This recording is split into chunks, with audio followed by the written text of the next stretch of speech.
So I think let's transition to discussing there. And Arnie, I'll start with you on this one.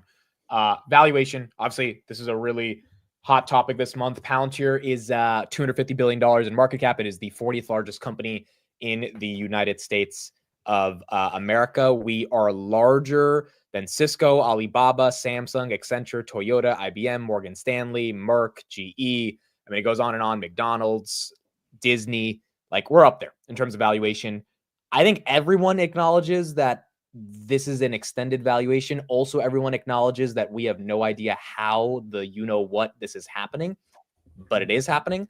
So, Arnie, I'll give it to you. What is your take on valuation? Are you scared about valuation? Do you think there's going to be a massive correction, or do you think this is the result of 20 years of blood, sweat, and tears, and now Palantir is being rewarded for it?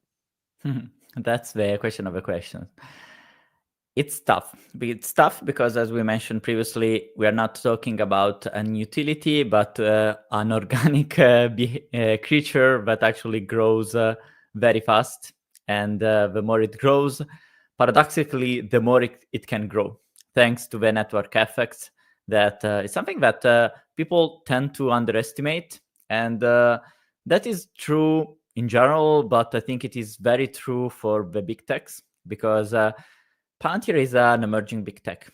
And what people didn't really understand about companies like Google, Apple, Amazon, and so on is these tech companies are structured in a way that if they monopolize the market, the more they grow, the more they can grow furthermore, because they have essentially a data advantage, an ecosystem control.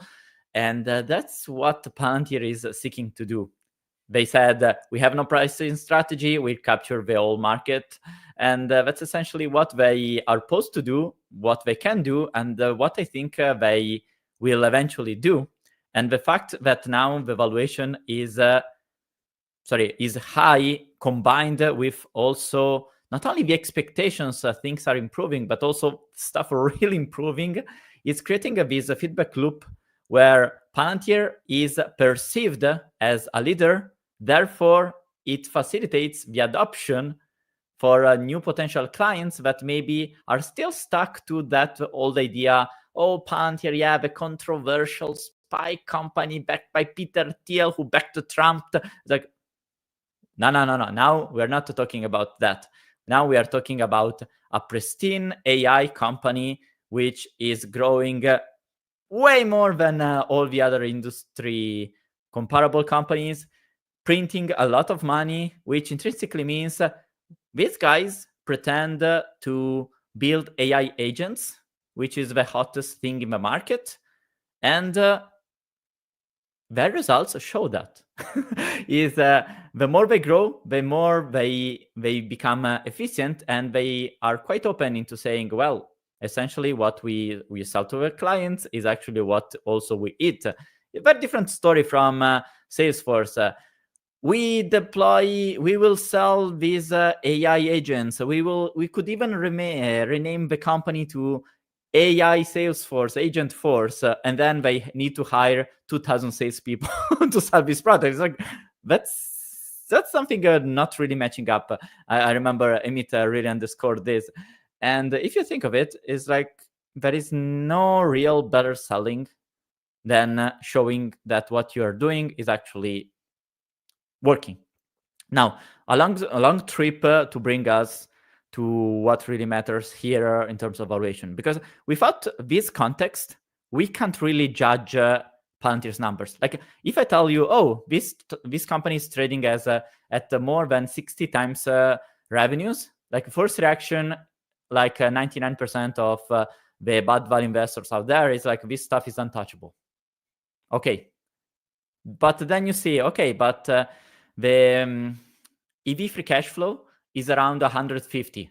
Like, still untouchable, but it's not that crazy. Yeah. But when you combine it also with, okay, this company is accelerating the growth, they have essentially a notion of opportunity while they're perceived as the leader. And you look at near gardens and you see even the big tech are slow and they haven't a competing product yet, a product that is very hard to manufacture, differently from LLMs, you realize that this monopolization is actually happening, and monopolization means you can still grow very, very fast, very, very long, while also printing money. So with this context, 150x EV free cash flow is still in the high valuation range on my side, but that doesn't mean it is overvalued. We are in a moment right now that if these conditions happen, that Palantir truly monopolizes this space that is so big, so high growth, it is even cheap. So I'm not pretending here, okay, now is a Hold on. bargain. So your take, Arnie, is that 110 could be cheap if Palantir capitalizes on the growth. Absolutely. So that is a big if. So I don't want to be like, oh, we are going straight 100x from here to to 17 trillion. Okay, I don't believe that, but I think nobody, even the most bulls, believe that. I say that if this convergence of very positive factors actually happen, I think we can be surprised for a long time. And if this is true, and it is true the condition that the more you grow, the more ripple effects you actually have that lower the friction, the more you can capitalize on this opportunity. Like a simple reasoning, we got up to almost 40% growth, while Palantir's reputation was still relatively bad for many, or non-existent for many others. Now, Palantir is perceived as a leader, and we got the Dresner ranking again, essentially underscoring for the infinite number of years that Palantir is the top-ranked AI company. But now, this is not seen by 2 people. This is not seen by 10 people, meaning us. It's not seen by 100 people. Right now, Palantir is seen by millions of people. The entire venture capital industry is seeing, the entire corporate world is seeing. When you say Palantir right now, only people that are completely out of finance and tech have not heard that. So that's the level of awareness that we are currently in. And then there is still the big general level of awareness. So this gives me a signal, an awareness that we are still so early. And if the direction keeps improving into this, like if the speed, if we keep going into this direction, it seems expensive, but in reality, it was paradoxically more expensive before that we had the expectations of things improving, rather than now that we are literally in the middle of something that is going very fast. This said, be cautious, because if this doesn't happen, bad things can happen. Yeah, I think, Arnie, essentially your point is momentum builds momentum. And because momentum builds momentum, Palantir is getting more inbound, they're getting more media coverage, more investors are getting exciting. And although 250 billion is up there, Palantir can capitalize on the growth and the momentum builds more momentum, then I think we can even see more momentum. I want to go to Matt, your take on valuation. What are you thinking about it right here? And then we'll get into Amir's take as well. Sure. So I've been a very long Palantir bull for anybody that's been following me on my channel since I bought the direct listing back in 2020. And I think I even let people know prior to the direct listing that I was going to be buying shares. Fortunately enough, on my train back, actually repatriating from Trinidad, from living there and coming back from the pandemic, I was able to buy my first $10,000 worth of Palantir, and I've been a shareholder ever since. Even back then, I touted the fact that I thought Palantir would be a $250 billion plus company. And I was just waiting to understand a little bit more about how the company worked. And since then, I've increased my price target to, in some cases, over $1 trillion, where I think Palantir will eventually go. And I've never wavered from that, even from the past week or so, over the past, when we had the preview on Friday, when we had my article that came out Monday morning, and then also during our earnings call when we all three of us were chatting. I haven't wavered from that position, and I'm not wavering from it now. I still believe that Palantir has the ability to be a $1 trillion company. My thought process is Amit pulled up the top 40 S&P 500 companies, and it's sitting up there with companies like Chevron, McDonald's, Coca-Cola, many other great American name companies that have helped shape this economy over the past 100 years. And with that, I think Palantir will be recognized as one of those companies going forward that is either on par or if not greater than that, depending upon what ends up happening with respect to revenue growth going into the future. But that being said, and I haven't wavered from that over the past week, and I've felt that way for quite some time. But what I will say is I just think right now with what we are seeing in terms of valuations for the company, price to earnings ratio now growing over 400x. And while I hear the sentiment around momentum, and while I hear the momentum around the fact that the company has such a great brand, maybe call me conservative, maybe call me an idiot, as some may have said, or lacking forethought. I just don't understand how somebody can potentially purchase stock here. And I think to me, what strikes home was I've been trying to convince several people over the past 4 to 5 years before the stock hit even 60, 80, or $100. I'm talking when it was in the 6s, when it was in the 10s, when it was in the 20s. Countless amount of people at the office who laughed at me saying, Matt, you're touting this stock that's been down since 2021. Why are you buying it? Now calling me when the stock has hit over $100 a share saying, I just put $1 million into the stock. And I said, Jesus Christ.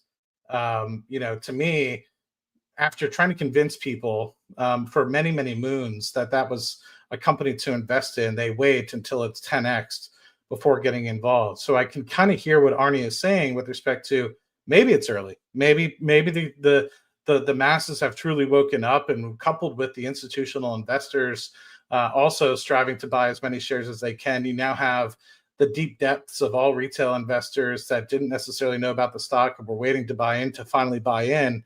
Maybe we do continue to have a blow off and it goes to $125 or $150 a share. But I personally just can't justify it. And I will state, because I think this is something that I had actually a good discussion with Dougie at lunch today, Dougie Dallas. And one of the things I regret, which I actually employed into my investment in Rocket Lab, was one of the things I regret most about my investments in Palantir. I stated I invested during the direct listing, but when it was $10, once we hit the deep trenches of 2022 and 2023, when we were in the single digits, I added a lot, but I never added above 13. My cost basis for all my shares is about $13. I didn't add much in the 20s. I didn't add much in the 30s. I didn't add much in the 40s. And that's a regret of mine. That's something that I recognize that I did not do well when I was investing in Palantir. So I made sure to correct that. The only time I really added above my cost basis of 13 was like right before, I guess it was 2Q or 3Q earnings last year, when we dipped from 30s to the low to mid 20s. And Amit and I were talking, I was like, why wouldn't I buy stock here? And I bought another 500 shares, and happy I did, because that literally, I guess, increased my share count by about 15% or so, or maybe it's closer to 20%. But at the end of the day, I think this is a true value for the American people in terms of what the company provides. I just don't think that the value of the stock matches currently what it should be. I think it should be a little bit cheaper. Maybe that's my bias, because I'd like to buy more. I don't know. Amir, your thoughts on valuation? Are we potentially cheap here? I'm going to give you two sides of the story here. So sorry if I take 2-3 minutes. First of all, I believe the price targets we're seeing are just ridiculous. Now, our friend Mariana, that has been right, Dan Ives, that has been right. Dan Ives doesn't no longer tell us how he reaches the price target. But Mariana came out. She's like, yeah, we're ditching our conventional approach. We're going out to 2035, and if we look at 2035 on this metric, then Palantir is cheap. So here's a new price target. I'm like, 2035? Have you ever heard of any Wall Street analyst going out 10 years and taking, I think it was EBITDA,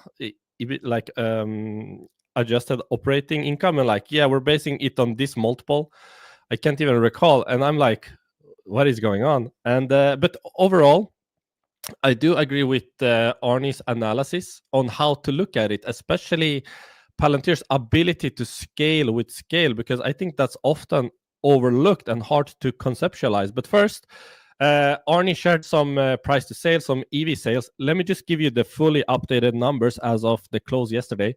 98 times price to sales, 599 times price to earnings, and EV to free cash flow, as Arnie said, 150. It's actually 261. So just to lay the bed. But now, let me tell you why I believe a lot of people are going to be wrong. Especially, you can see. Sorry.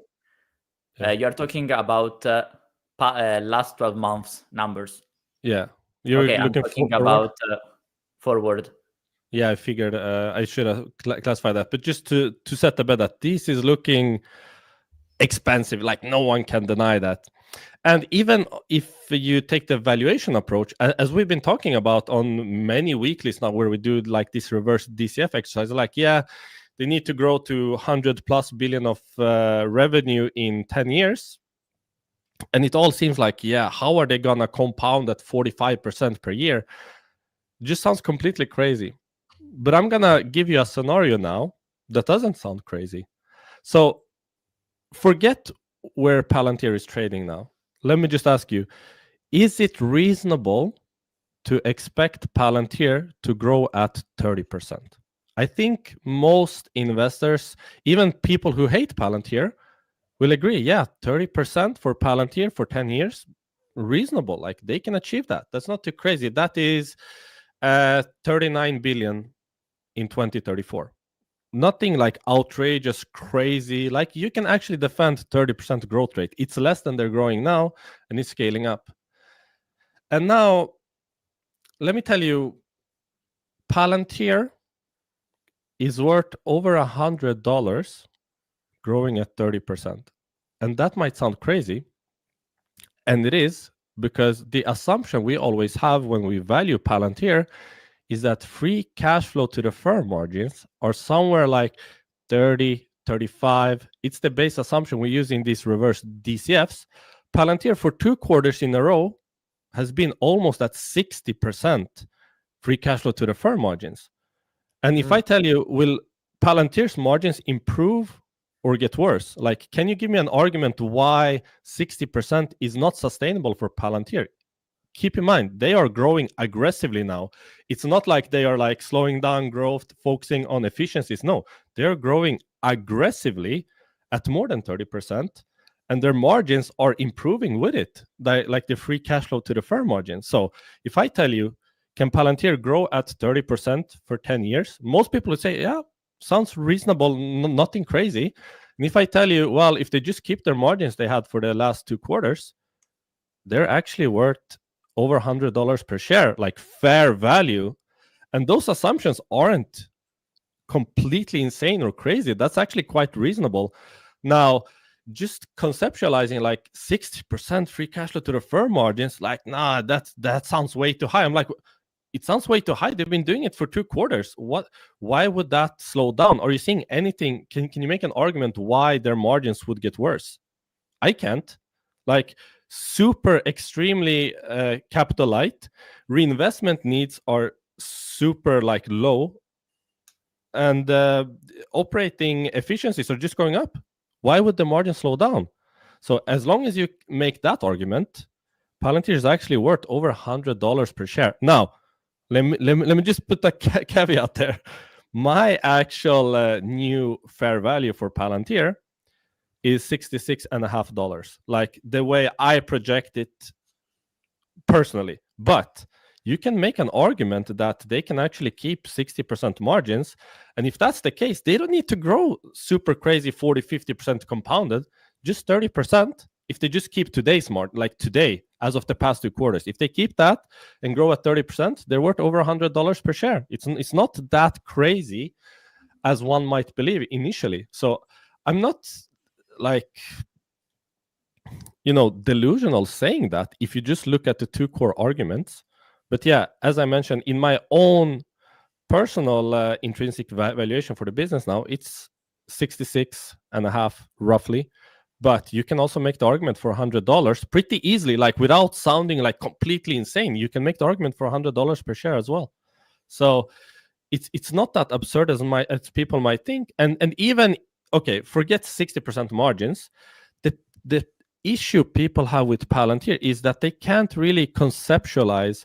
I think we all make this trap. Like Matt gave an example of last week. I don't think he's alone in that. I'm also guilty of this, where you're like, well, they haven't really done this, so what makes you believe they're gonna do it now? Like if you go back to a year and a half ago, when they were growing 13% year over year, if I told you, no, Palantir is actually going to approach 40% in a year, you're like, well, how are they gonna do that? Like, you can't conceptualize it. But keep in mind, Palantir, relatively speaking, they're very young. They haven't captured a lot of market. They have like less than 1,000 customers. And this is for a business that can address like literally every industry that exists in the world, both on the commercial enterprise side, but also on the government side. Like for any industry, any kind of business, any business model, they can actually be implemented. And when you shift the conversation to that, it's very hard to conceptualize, because like oh, we haven't seen that before. How do you like put that into numbers? So it makes it very difficult. And I think Tesla suffers from this too. Like people make this argument about autonomy robotics, and people are like, well, they are actually slowing down car sales. I'm like, well, what's the potential here? Like, it's hard to visualize and conceptualize when you don't have it actually happening. That's why it's easy to come now after the fact that Palantir grew 36%. You're like, yeah, okay, seems reasonable. They can do that. I'm like, yeah, but would you say that a year and a half ago?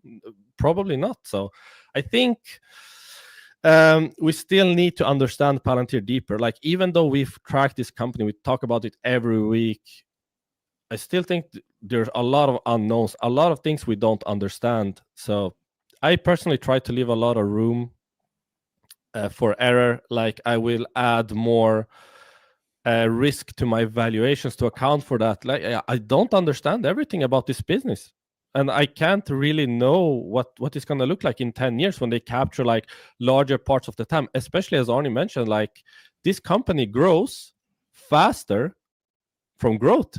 Like just that like compounding effect on itself is just so crazy with Palantir. But to answer the question again simply, according to my fair value, yeah, Palantir is overvalued here. In terms of expensive, looking at multiples, forget about it. It's not even close. Like we're talking like 100 times price to sales, stuff like that. Forget about it. It's super expensive. But you can make a plausible argument from a valuation perspective that Palantir is worth $100 per share, but just assuming 30% growth and historical, like this is not made up, historical free cash flow to the firm margins. It's a fair point. It is at least a scenario to kind of come up with a conclusion for how we get to that, how we get to the current price today. Here's another question I want to pose to the panel. Do you think there's a level of FOMO going on? And do you think that FOMO is institutional, or do you think it's retail? I think a little bit of both, but with a big but. I think what is truly moving the price is not retail buying, because I really appreciated that in your last, I don't remember if it was market open, market close, but you showed that, for instance, on Robinhood, which has Palantir among the most traded held stocks. You showed essentially a chart that retail investors from Robinhood are actually net sellers of the stock. So this obviously is Robinhood specific, but I think Robinhood is a good proxy into, apart from that last boom, but is a good proxy of the retail momentum sentiment. It's a good proxy. Okay. And meanwhile, we know institutional investors are loading up. And the fact that, as you showed previously, we got so many analyst updates it's a hint to me that many institutional investors are now more relaxed into putting money into this company. Like, imagine if even Rishi, who got it so wrong, went from 4 to 40. It means that 40 right now would be like already an insane bargain. So personally, I disagree with you, Amir, around the 60 range. Already based on this simple observation. Obviously, I need to get deeper into make sense or not. But personally, if you give me right now, as of today, as we are in this point of the story, something around 60, I would be very happy to load up. So is not a price that I would see as fair. Is more a price that I would see, whoa, give me that, and I'm happy to load again more. And we know, like, the fact that now analysts are more open to Palantir. They increased their price targets. There is more research aware. You see on CNBC, the narrative is actually positive. Institutional investors in the aggregate tend to be ships. So even if taken individually, they tend to be smart people. In aggregate, their behavior is really like a herd. And now everybody's rushing towards Palantir. The NVIDIA story right now is a bit weaker. And I personally believe a lot of money that was into this hardware AI sector is now flowing towards applications. So read Palantir, because if you look left and right, you essentially have no other good place where to put your money. ServiceNow is okay. Like they try to push the narrative of AI, but it's not truly working. It's like they pretend we are an AI company, blah, blah, blah. But when you look at the results, they're still good, but they are as good as they previously were. It's not that you are seeing a transformation, how we were speaking before, like Palantir. The proof that their own stuff work, that their AI works, is in the numbers. They're growing more, they're spending less while dominating the market. So this triggers a lot of interest in institutional interest, and you have no alternatives in the S&P 500, which intrinsically means if you actually want a pure AI software play, as we were talking already since last year, since Palantir entered the S&P 500, there is no alternative. Well, what happens when you have high demand and no alternative? All the money flows into one thing. And that's exactly what I think is happening. And personally, I'm happy because we were discussing this dynamic months ago, and we got it right.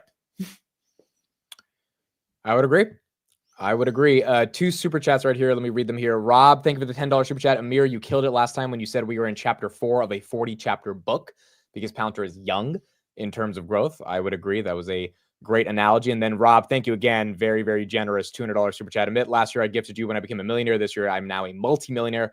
I started watching your videos a year ago on Palantir and decided to go all in because of it. We'll continue to DCA for the next 5 years. And I think that super chat proves Arnie's point as well about retail, which is that although there are some retail investors that are selling, taking profits, and they deserve to, there's a lot of people like Rob that are holding on. And if they're holding on and they've, reached multi-millionaire status because of it, and they have, they say don't get emotional with your stocks, but there's obviously an emotional attachment to the company and just the growth trajectory and what you think about CARP, and you're not selling. The big boys that want to be part of the story, because Bank of America and UBS and DA Davidson say, hey, it's not worth 20 anymore, it's worth 115. They have to start buying. And if there's more buyers than sellers, you tend to get a little bit more buying pressure, even with the dilution. And then boom, you get a stock price that's here at $110. I'm sorry. And there is a lot of retail. So what Brett was hinting, but there are 50% of retail holdings still. Well, if this that's the cult, baby. The cult's not selling. So if these retail people actually have the confidence that, wait a second, yes, the stock may look expensive, but there is a very strong tailwind here. The company is executing perfectly.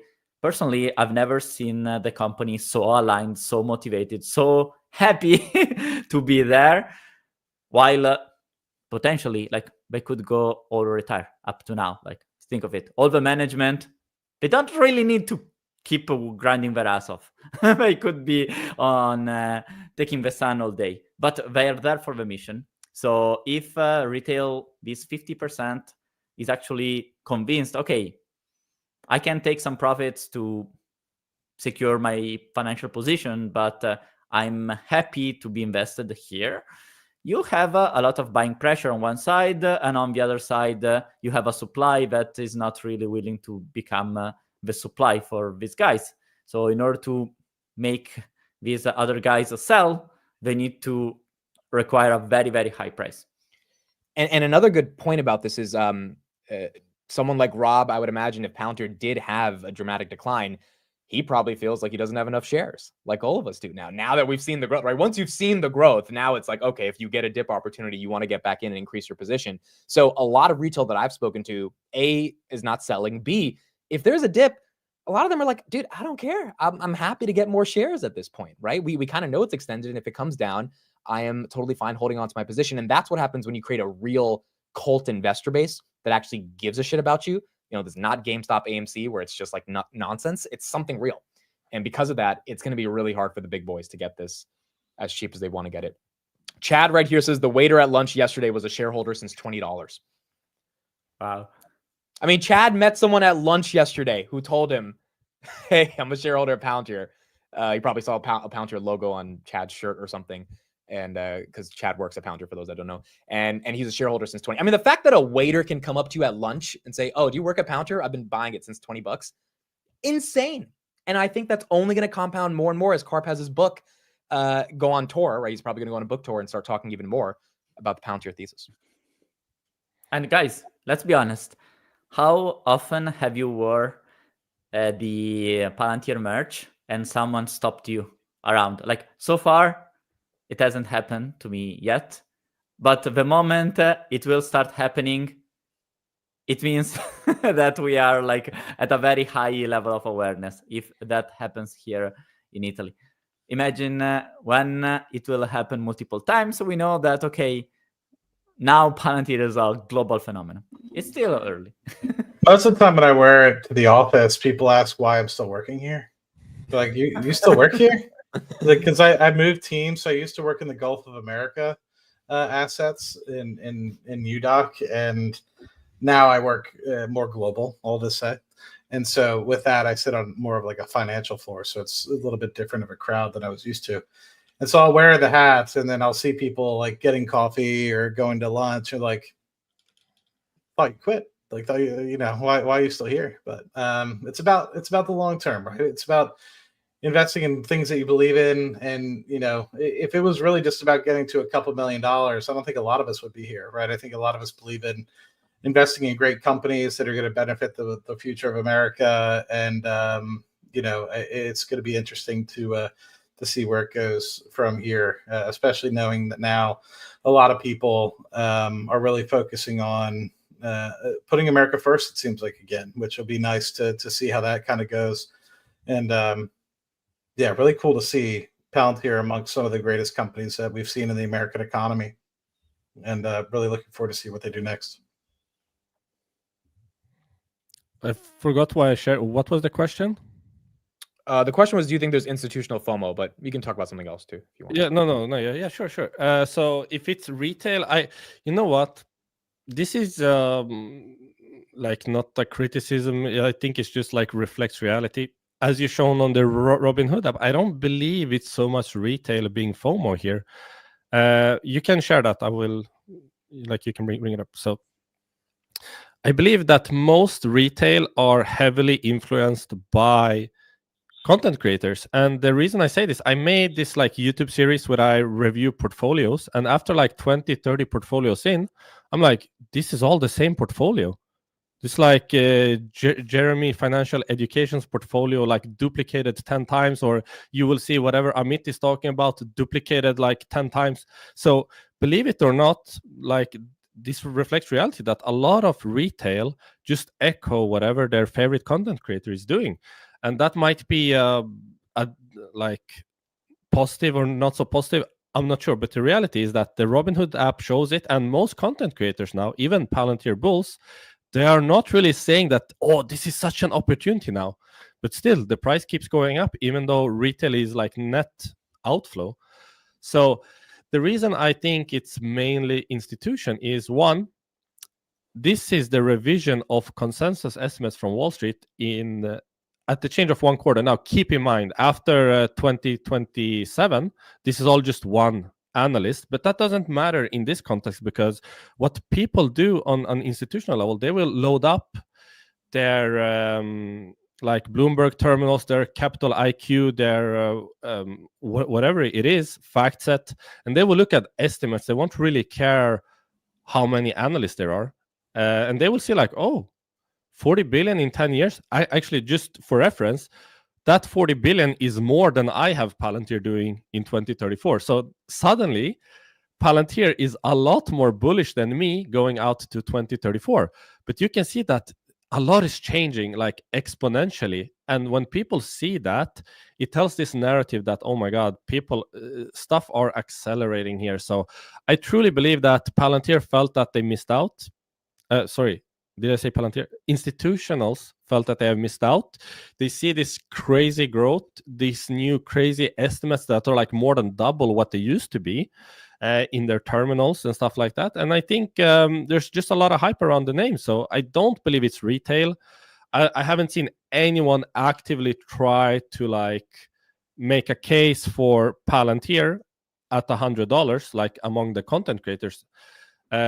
Even among those that are saying Palantir 100x, 1000x, 10,000x daily, even they're not saying like, yeah, this is a generational opportunity at 100 currently, like today. So I don't believe it's retail, and that's reflected in the Robinhood net outflow. So I believe this is purely institutionals having to get in at an extreme premium because they missed the boat, and that's the way the world should work. If you are late, you should be prepared to pay a premium to hold a high quality fortress kind of like business. So yeah, you could say karma. I'm not sure but the question then becomes, okay, how long is this sustainable? Because at the end of the day, I shared a scenario just recently where like, yeah, they just need to grow at 30% and 60% free cash flow to the firm margins, and it's worth 100. No one is doing that now. People are doing what Arnie was doing. They're looking at forward multiples. They're looking at that close to 100 times price to sales. They're looking at that 600 price to earnings. So it makes you believe like, oh, how long is this truly sustainable? How long can the hype and momentum keep going? They just reported numbers. They blew it out of the water. How long before they forget? How long until the next thing that they want to move capital to? So I'm not sure. I don't really track charts. I don't track stock quotes. So I don't know. But yeah, it's definitely institutionals following here, if I would have to guess. I think that chart is so beautiful because it encapsulates essentially the asymmetry that we noticed, but Wall Street was not noticing, not paying attention on. We realized when we were looking at those estimates, that old estimates, that wait a second, these estimates don't really make sense. If the AI software market is expected to grow around 20%, and analysts were expecting Palantir to grow essentially in line or even less than the market, it means that Palantir is expecting to lose market share.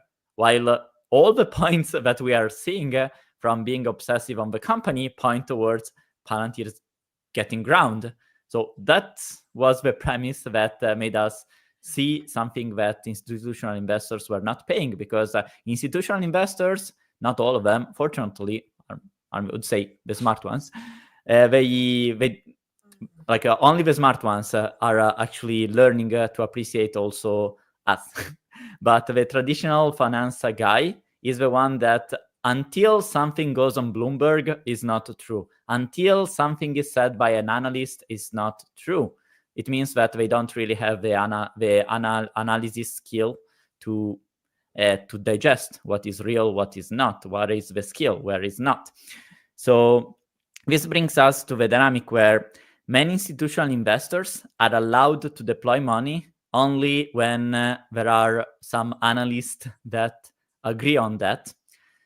For two dimensions, I would say. One, they're not really able to analyze things, so they depend on external analysts, which unfortunately completely missed the boats, apart from two beautiful exceptions, and us. And the second dynamic is something similar to what you saw with ESG. What happened with ESG was once a company was rated badly on the ESG score, people were not really willing to deploy money into that. But when the ESG ratings were high, the floodgates were open and a lot of money were flowing into those companies. Names, as institutional investors call them. And once Palantir becomes a name that can attract also institutional investors, that triggers a lot of money flowing into this company name. So that's the effect of analysts becoming more positive. Institutional investors see this rise in expectations. Now they are politically allowed to invest into this company, because if let's put you're a fund manager. If you're right, you make good money. If you're wrong, you can blame the analyst, or you provided me a bad service. So this helps. Okay, I have a portfolio to allocate. I'm confident into buying Palantir at all-time high, because the risk of missing that is higher than the risk of potentially blaming an analyst because he told me bullshit. And that's the dynamic I think is happening right now. I'm gonna let Matt give his thought, but I just wanna pose a question here. Of course, Mariana and Dan Ives have been correct. They've, like, ever since the 20s, they've been way ahead of the curve of the stock price. And I believe that Palantir will have a correction. But I'm curious, do you guys believe that they will backpedal on their targets, like 120 plus, if Palantir drops back to 70? Let's say, like, hypothetical. I'm not saying it will, but do you, like, Mariana's, like, her justification is like EBITDA 2035. Like, do you believe that they will backpedal those price targets if the price activity doesn't reflect going towards that? I'm really curious what they will do if, I'm not saying this will happen, but if Palantir loses this momentum that it's had for like a year straight, what will they do with their price targets? I'm kind of curious if you guys believe that they will backpedal those.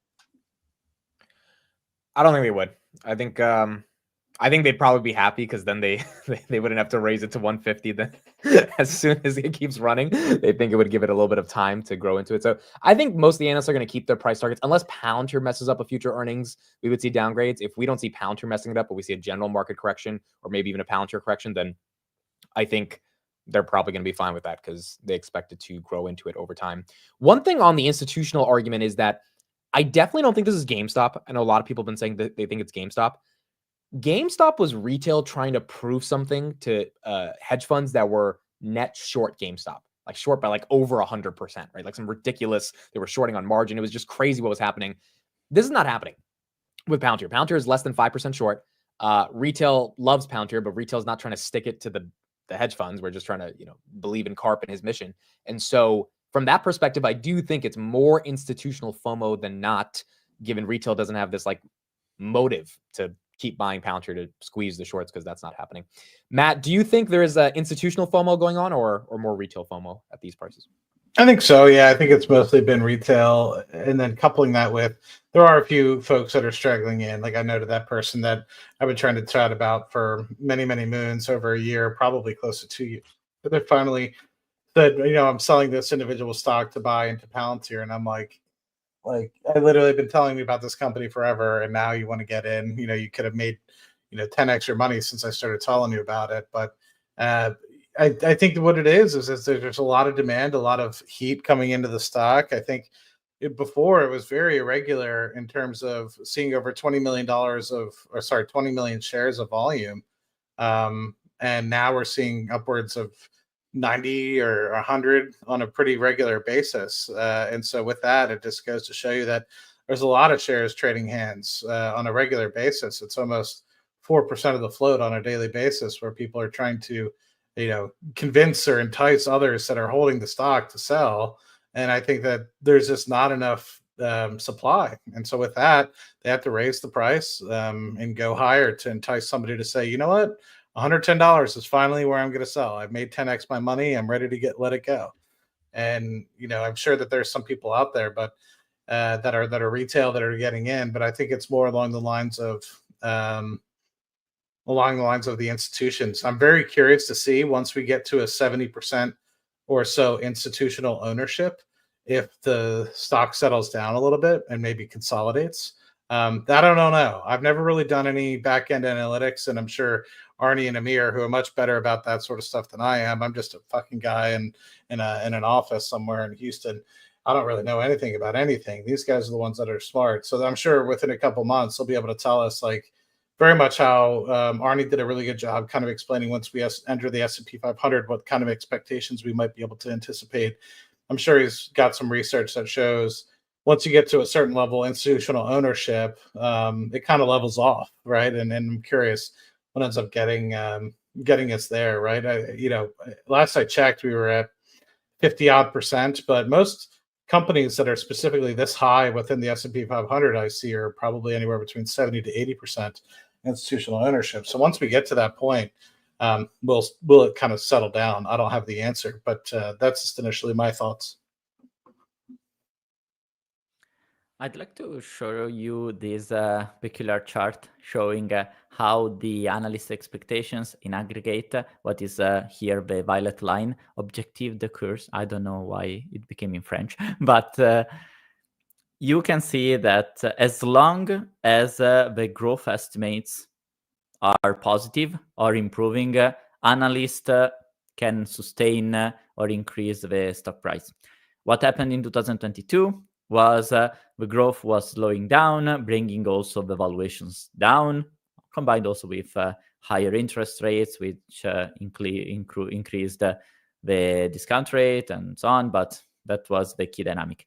As Palantir started to accelerate, printing more money, then analysts became more positive, but they were quite skeptical, especially in the latest quarter, where there was a huge discrepancy between what the price was saying, around 75, and what analysts in aggregate were saying, okay, this company is worth less than 50.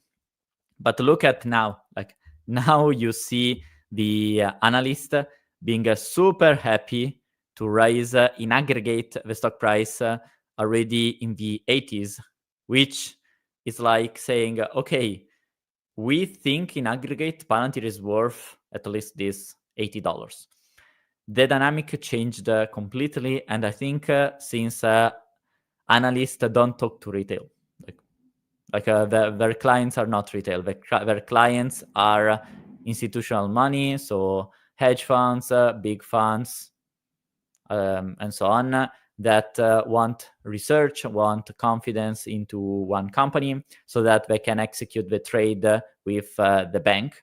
This is why they are the floodgate I was discussing before to the institutional money. And the fact we are seeing this huge spike from less than 50 to almost 80, I believe it's there.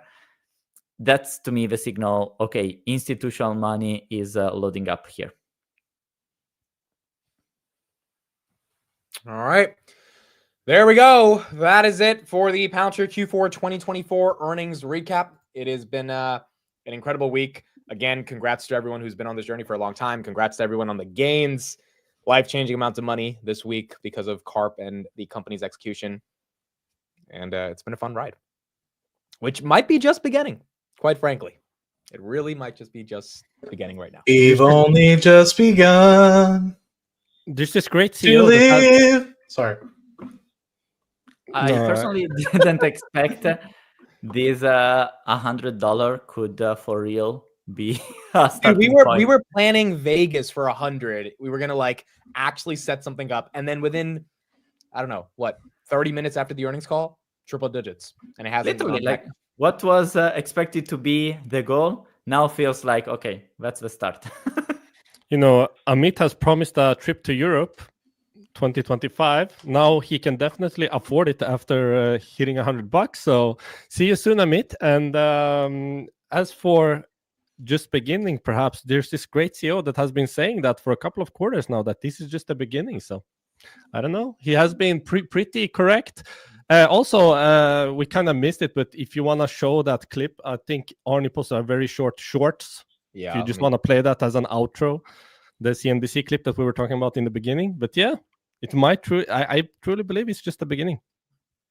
It feels like we are actually just beginning, and this could be a truly, truly incredible journey, and it already has been for the past couple of years. Here is Karp 2 years ago talking about the analyst. Morgan Stanley, an analyst there, that questioned whether Palantir should actually be valued as a true software company or a consulting firm. It's complete idiocy. I know what they're going to say in 2 years. Palantir focused on building high quality revenue. 60% of it comes from the only source that isn't going to go away. They make free cash flow off of that, and they've delivered 5 of the most interesting products in the world. They will then be writing about Apollo and our stuff on the edge and the military stuff we can't talk about, and our revenues will have increased. And in the end, it's a multiple on revenue. That's what they're going to write. Morgan Stanley, an analyst there, that But it's not the same clip that we were talking about. I think maybe you cut it out when he says like, "Why should I care what they're saying now? I know what they're gonna be saying in 2 years." But yeah, also a great clip. We'll try to find that. Yeah, someone knows in the chat. Like there are some people that are like locked in, like they find that stuff immediately. So I'm sure there will be some comments in the comment section. At the end of the day, Palantir is powerful as fuck. Oh, that's it. Thank you, everybody. Somewhere. We will see you next week on Palantir Weekly. Bye, everyone. Bye, everyone. Thank you. Bye.